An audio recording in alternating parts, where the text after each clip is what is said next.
Hello and welcome to this dyslexia screening test for children aged 7+. My name is Ruth Gravelle and I work as a dyslexia specialist teacher. This screening test is printable, currently made as a PDF file. It's a 2-page screening checklist for parents or teachers to complete. Several or more yes responses may indicate dyslexia.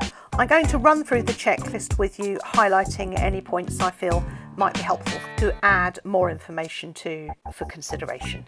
First of all, I'd like to say that the checklist is not diagnostic, but along with completion of the background information on page 2, is a useful tool to identify learning needs and assists with discussion screening recommendations with a dyslexia or neurodiversity specialist.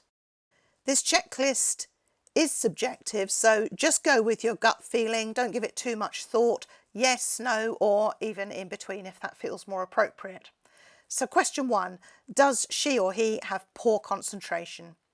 Number 2, does he struggle with sound symbol knowledge, such as knowing that the letter B makes the sound B, as in big, and G as in G, gate, and the letter name M making the sound M, as in mouse, and the digraph Ch making the sound Ch for chair, and others according to their age and expected level of sound symbol knowledge.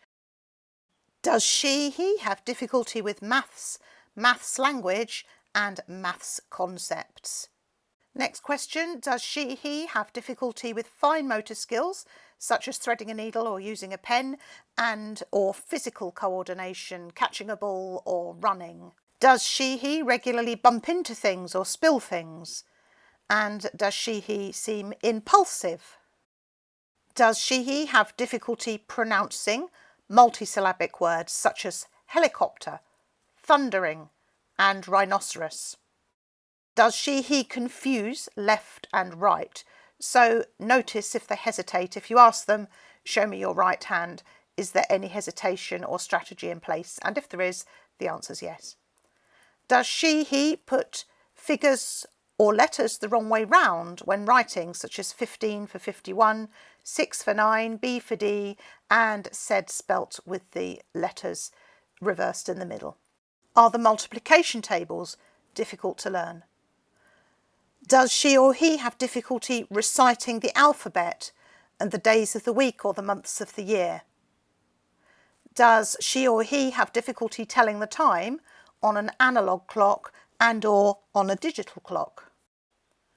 Does she or he have difficulty with simple calculations, either working them out in their head or even on a piece of paper?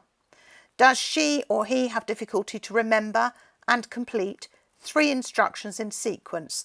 For example, please go upstairs, bring down your school bag, and then sit at the table. Are they likely to get distracted and move on to something else, or will they remember all those 3 instructions? Does she or he misinterpret language and or have poor comprehension of what is said? Does she or he find it difficult to memorise particular information? And finally, for page 1, does anyone else in the family have similar difficulties or learning differences? On page 2, we take more information.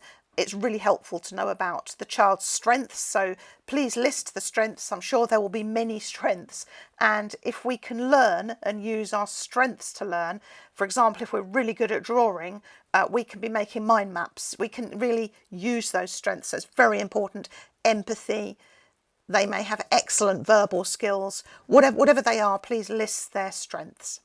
The next one is, did she or he pass the phonics test given in the UK at Key Stage 1? So that was what I was talking about earlier with the sound symbol knowledge.